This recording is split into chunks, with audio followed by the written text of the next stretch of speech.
అందరికీ నమస్కారం. దేశంలో ఘోర రైలు ప్రమాదం. మొత్తం 13 మంది కన్నుమూత.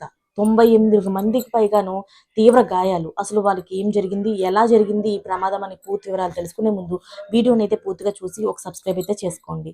అయితే ఇండోనేషియా రైలు ప్రమాదం సంభవించిందని స్థానిక అధికారులైతే ధృవీకరించారు.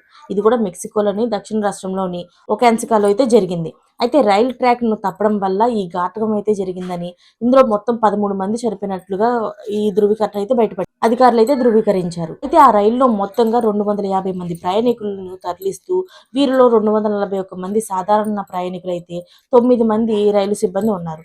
మొత్తం ప్రమాదం తర్వాత 193 మంది సరిగ్గా బయటకు రాగా 98 మందికి తీవ్ర గాయాలయ్యాయి.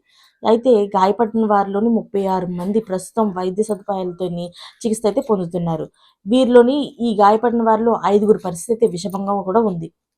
ఈ విషయాన్నైతే మెక్సికో అధ్యక్షుడు ఎక్స్ వేదికగా అయితే వెల్లడించారు. ప్రభుత్వం వారిని రికవరీ కోసం అయితే ప్రత్యేక శ్రద్ధ చూపుతుందని చెప్పి ఆయన చెప్పడం జరిగింది. దానికి సంబంధించిన ఒక వీడియో కూడా ఉంది. మీరు అది కూడా చూసేయండి.